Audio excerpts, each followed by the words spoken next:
अगर एचपीएससी का चेयरमैन आपकी यूनिवर्सिटी में आपको बच्चों को कह रहा है कि आपको कुछ आता नहीं, आपके कुछ लेक्चरर प्रोफेसर पढ़ाते नहीं हैं, तो इसका मतलब हरियाणा के शिक्षा मंत्री को भी इस्तीफा दे देना चाहिए। हरियाणा एक ऐसा राज्य है जिसमें एचपीएससी का चेयरमैन हरियाणा का ना होकर बल्कि बिहार का है। हरियाणा कांग्रेस प्रवक्ता नरेंद्रराज गागड़वास ने बीजेपी पर खुले तौर पर आरोप लगाए हैं। उनका कहना है कि एचपीएससी का चेयरमैन हरियाणा का ना होकर बिहार का लगाया गया है, जो सीधे तौर पर हरियाणा के युवाओं को, जो गोल्ड मेडलिस्ट हैं, उनको कहता है कि यूनिवर्सिटी ने उनको कुछ भी नहीं पढ़ाया। यानी कि हरियाणा की यूनिवर्सिटी की पढ़ाई पर हरियाणा, जो कि बीजेपी का ही चेयरमैन लगाया हुआ है, वो आरोप लगा रहा है, सवाल खड़े कर रहा है। और जो बच्चे लेक्चरर लगने चाहिए थे, जो बच्चे असिस्टेंट प्रोफेसर लगने चाहिए थे, जो इंटेलिजेंट हैं, उन बच्चों को भी नियुक्तियां नहीं मिल रही हैं। इसके साथ साथ मनरेगा पर भी उन्होंने सवाल खड़े किए हैं। उन्होंने कहा कि सीधे तौर पर बीजेपी मनरेगा को खत्म करना चाहती है। हमें राम का नाम बदलने से या राम नाम लिखने से आपत्ति नहीं है, लेकिन सच में मजदूरों के साथ बीजेपी विश्वासघात कर रही है, धोखाधड़ी कर रही है और उनका रोजगार आने वाले वक्त में छिन जाएगा। फिलहाल सुनिए उन्होंने क्या कुछ आरोप लगाए हैं। तकरीबन 65% से ज़्यादा आबादी आज युवाओं की, और हरियाणा की युवा आज कहीं ना कहीं दुर्व्यवहार के, मानसिक रूप से भी, आर्थिक रूप से भी, हर तरीके से पीड़ित हैं। और हरियाणा में आज बेरोजगारी भी चरम सीमा पर है। आप हर गांव में जाकर देखोगे, हर गांव में, किसी गांव में 20, किसी में 30, किसी में 40 बच्चे नौजवान बेरोजगार हैं। उनको रोजगार की उम्मीद है लेकिन रोजगार नहीं मिल रहा है। साथियों, सबसे बड़ी बात, आज पूरे देश में 28 राज्य हैं। 28 राज्यों में केवल मात्र हरियाणा एक ऐसा राज्य है जिसमें एचपीएससी का चेयरमैन हरियाणा का ना होकर बल्कि बिहार का है। जबकि जाहिर सी बात है कि अगर हम देश के प्रधानमंत्री का चुनाव होता है तो ऐसा तो होता नहीं कि ऑस्ट्रेलिया का व्यक्ति आके हिंदुस्तान का प्रधानमंत्री बन जाए, या हमारे हरियाणा के चीफ मिनिस्टर का सवाल होता है तो ऐसा नहीं होता कि पश्चिम बंगाल का व्यक्ति आके हरियाणा का मुख्यमंत्री बन जाए। गांव के सरपंच का चुनाव होता है तो ऐसा नहीं कि दूसरे गांव का व्यक्ति किसी दूसरे गांव में जाके सरपंच बन जाए।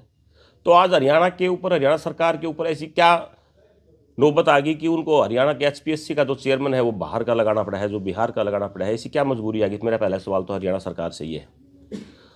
और दूसरी ये मांग भी है कि एचपीएससी का चेयरमैन, हरियाणा की 3 करोड़ की आबादी है, 3 करोड़ की आबादी में क्या कोई भी ऐसा व्यक्ति, काबिल व्यक्ति, पढ़ा लिखा नहीं है जो हरियाणा के एचपीएससी के चेयरमैन के पद के ऊपर बिठाया जाए? और मैं मांग करता हूँ सरकार से कि सरकार इस बाहर के एचपीएससी के चेयरमैन को तुरंत बर्खास्त करके कहीं ना कहीं हरियाणा प्रदेश का कोई योग्य व्यक्ति एचपीएससी का चेयरमैन लगाया जाए। दूसरा, जब से ही एचपीएससी के चेयरमैन हरियाणा में लगे हैं, आप जितनी भी ग्रुप ए की नौकरियां हो चाहे बी की नौकरियां हो, आप सबको उठाकर देखोगे तो 60 से 80% नौकरियां हरियाणा के युवाओं को न मिलकर बल्कि बाहर प्रदेशों के जो युवा हैं उनको दी जा रही है, जिनके ऊपर हरियाणा के युवाओं का हक है। तो कहीं ना कहीं हरियाणा के युवा के साथ ये बहुत बड़ा धोखा है, बहुत बड़ा दुर्व्यवहार है। और हरियाणा के युवाओं का हक बाहर के प्रदेशों को जो मिल रहा है वो हमें बिल्कुल भी मंजूर नहीं है, क्योंकि आज हरियाणा के युवा को रोजगार की ज़रूरत है।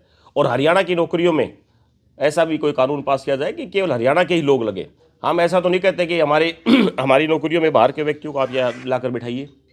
तो मेरी सरकार से मांग है कि हरियाणा की जितनी भी नौकरियाँ हैं, चाहे ग्रुप ए की हो, बी की हो, सी की हो, डी की हो, जितनी भी, सब में हरियाणा प्रदेश के युवाओं का चयन किया जाए, हरियाणा के युवाओं को उनमें मौका दिया जाए, क्योंकि 60 से 80% नौकरी बहुत ज़्यादा हो जाती है।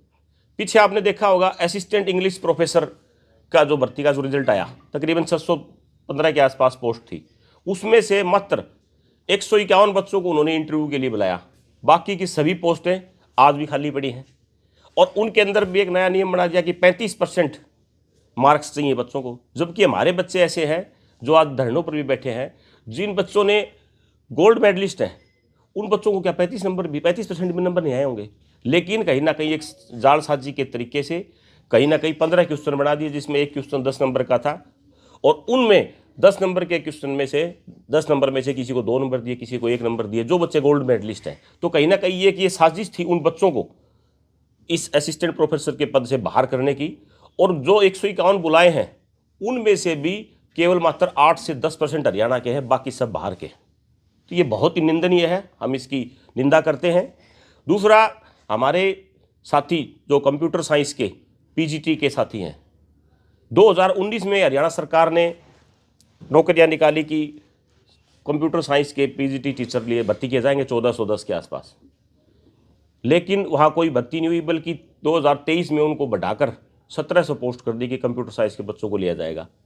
2025 जून 2025 में कंप्यूटर साइंस का बच्चों का पेपर लिया गया पंचकुला में, लेकिन आज भी उन बातों को 8-9 महीने हो गए, उनका रिजल्ट नहीं आया है।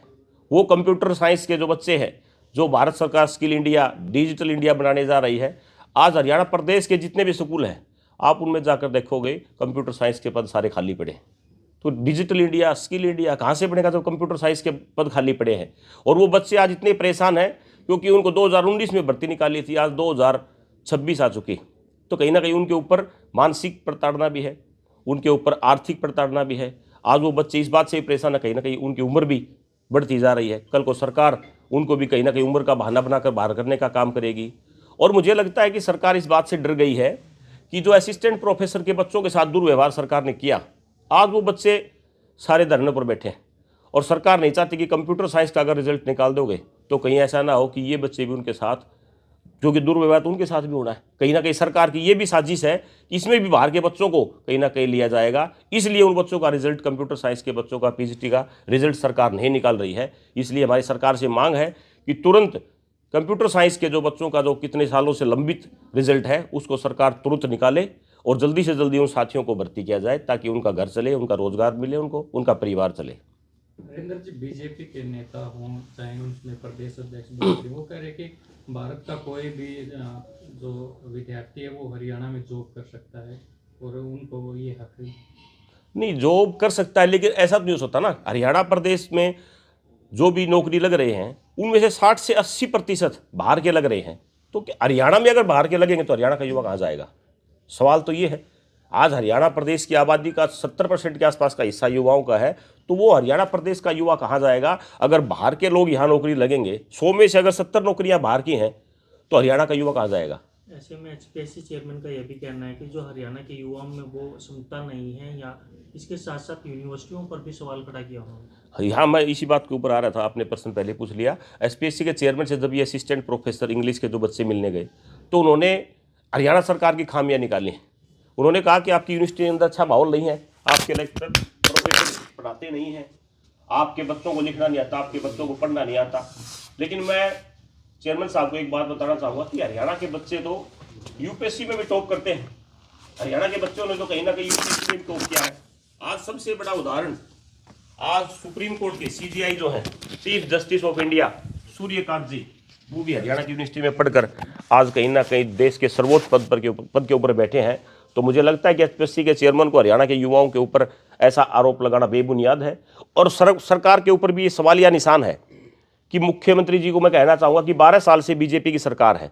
अगर एचपीएससी का चेयरमैन आपकी यूनिवर्सिटी में आपके बच्चों को कह रहा है कि आपको कुछ आता नहीं, आपके कुछ लेक्चरर प्रोफेसर पढ़ाते नहीं हैं, तो इसका मतलब हरियाणा के शिक्षा मंत्री को भी इस्तीफा दे देना चाहिए। ये उनकी नाकामी है। अगर उन्हीं के एचपीएससी के चेयरमैन ये बात कर रहे हैं तो मुझे लगता है कि इसमें शिक्षा मंत्री को भी इस्तीफा दे देना चाहिए।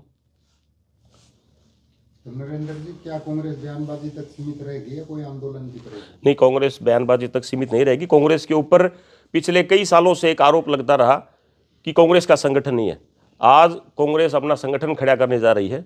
हमारे जिला अध्यक्ष की लिस्ट पहले आ चुकी है, जिले की कार्यकारिणी की भी 2 दिन पहले एक लिस्ट आई है शहरी की। कल परसों तक आपके सामने ग्रामीण जिला इकाई की लिस्ट भी आ जाएगी। और इसी महीने में प्रदेश कार्यकारिणी कांग्रेस पार्टी की जो स्टेट बॉडी की लिस्ट है वो भी इसी महीने में आ जाएगी, क्योंकि राहुल गांधी जी 21 तारीख को जिला अध्यक्षों का प्रशिक्षण शिविर चल रहा है कुरुक्षेत्र में, वहाँ राहुल जी आ रहे हैं। उसके बाद कांग्रेस का पूरा संगठन खड़ा हो जाएगा। और फिर आप देखना, कांग्रेस बयानबाजी तक नहीं, कांग्रेस सड़क से लेकर और संसद तक लड़ाई लड़ने का काम करेगी। नरेंद्र जी, हरियाणा में जो जॉब से निकलती है उनका टाइम पे कोई रोस्टर नहीं होता, क्या है कोई रोस्टर की मांग रही, टाइम पे निकले, टाइम पे परिणाम निकले, टाइम पे उनका रिक्रूटमेंट हो, ये प्रोसेस को बड़ा लंबा कर दिया जाता है। इस प्रक्रिया में कई बच्चे एवरेज हो जाते हैं। क्या कहोगे, क्या मांग करेंगे एक रोस्टर तैयार किया जाए, फिक्स किया जाए टाइम? जी, मैं आपको जो कंप्यूटर साइंस के बच्चों को बता रहा था, उनको 7 साल हो गए। उसका बहुत बड़ा उदाहरण है 2019 में जो जॉब निकाली गई थी, आज तक उनकी भर्ती नहीं हुई है। तो ऐसी वो एक नहीं है, ऐसी हजारों नौकरियां हैं जो हरियाणा प्रदेश में युवाओं के साथ जिनमें दुर्व्यवहार हो रहा है। न तो किसी चीज़ का कोई टाइम है, न कोई स्थायी लिमिट है इनकी। मतलब हर जगह हरियाणा सरकार आज शिक्षा के मामले में पूरी तरह से फेल है। और इससे बड़ा उदाहरण क्या होगा, जब उन्हीं का एचपीएससी का लगाया हुआ चेयरमैन उनके अंदर कमियां निकाल रहा है।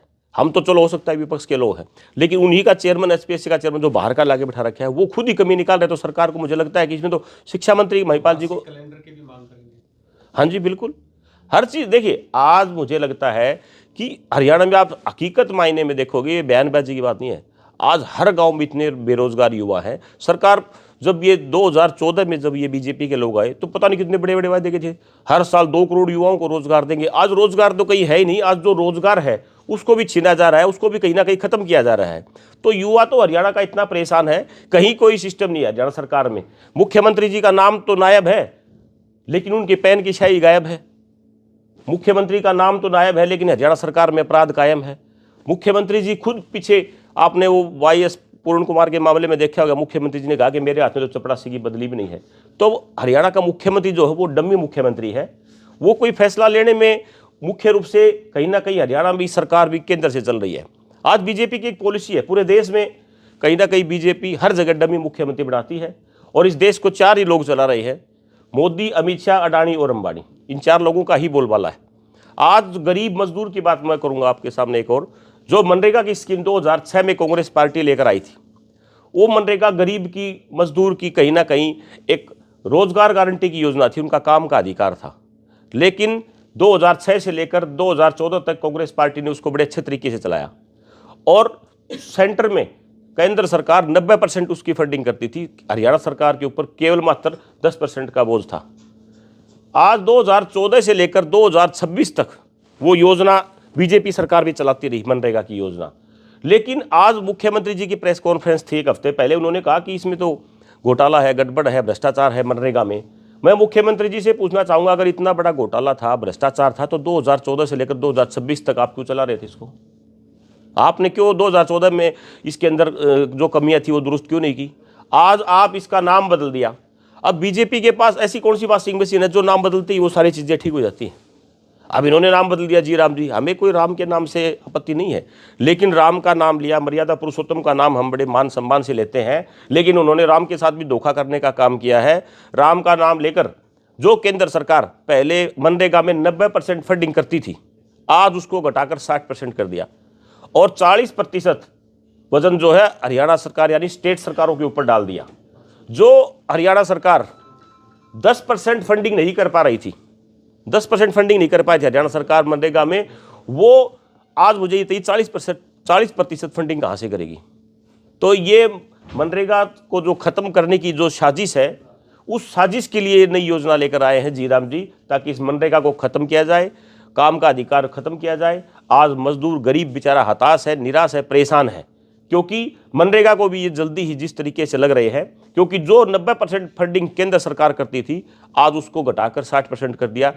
रेगुलर जॉब की बजाय जो है कॉन्ट्रेक्चुअल जॉब में ले जाएगा, रोजगार कौशल निगम के, उसमें 3-4 महीने, कुछ जगह 6 महीने तक तनख्वाह ही नहीं मिलती, पहले कंटिन्यू के डॉक्यूमेंटेशन पूरी नहीं। इस बात को भी विपक्ष नहीं देख पा रहा है। नहीं, तनख्वाह भी नहीं मिल रही सर। दूसरी बात यह कि मनरेगा 2024 के अंदर 8 लाख लोगों ने पंजीकरण किया था 2024-25 के अंदर कि भाई हमें काम चाहिए मनरेगा के तहत, लेकिन आप जानकर हैरान हो जाओगे कि बीजेपी की सरकार केवल मात्र 2100 लोगों को रोजगार दे पाई। 8 लाख में से 2100 को रोजगार दे पाई। तो आज ये कह रहे हैं कि हम 125 दिन का नाम ले रहे हैं, 125 दिन कर दिया। अरे आप 100 दिन नहीं दे पा रहे थे तो बोलने को तो आप 125 क्यों, चाहे 225 बोल दो, बोलने में क्या जाता है? बोलने में तो बीजेपी के लोग किसी को जाने नहीं देते हैं, जितने भी बड़े बड़े इनके भाषण। 2014 में आप देखो, आज उन चीज़ों को बुला दिया गया। 100 दिन का टाइम तो उन्होंने काला धन वापस लाने का भी दिया था। 2014 में जब मोदी जी आए तो उन्होंने 100 दिन का नाम लिया था कि काला धन विदेशों से वापस ले आएंगे। आज 12 साल होगी। 2 करोड़ युवाओं को रोजगार देंगे, आज 12 साल होगी। मेट्रो सिटी बनाएंगे, बुलेट ट्रेन चलाएंगे, गंगा की सफाई कराएंगे, 15-15 लाख खाते में आएंगे, अच्छे दिन आएंगे। आज एक भी वायदा उनके पास नहीं है।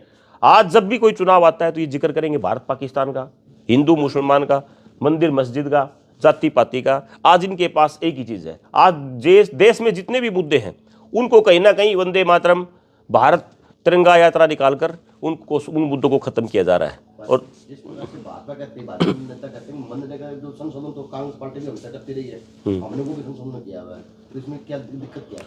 नहीं, संशोधन आप ये देखो ना, हरियाणा सरकार के ऊपर कितना कर्जा है, कर्जे के नीचे हरियाणा सरकार दबी हुई है। जो हरियाणा सरकार पहले 90% फंडिंग केंद्र की सरकार करती थी, 10% स्टेट की सरकार के पास था। जो 10% फंडिंग नहीं कर पा रही थी हरियाणा सरकार, वो आज 40% फंडिंग कहाँ से कर देगी। दूसरा, आप 2024 का आंकड़ा मैंने आपको बताया, 8 लाख लोगों ने पंजीकरण किया था, उनमें से केवल 2100 लोगों को बीजेपी रोजगार दे पाई मनरेगा के तहत। तो आज अब इन्हें सुधार कहाँ कर दिया। ये तो इसको कहीं ना कहीं खत्म करने की एक साजिश है। इसको तरीके से बीजेपी हर चीज़ को खत्म करती है, जैसे अग्निवीर ले आए, फौजियों का भविष्य खत्म कर दिया, 4 साल के ऊपर लेकर छोड़ दिया। तो ऐसे ऐसे ही इनकी एक सोच है कि हर चीज़ को धीरे धीरे खत्म किया जाए।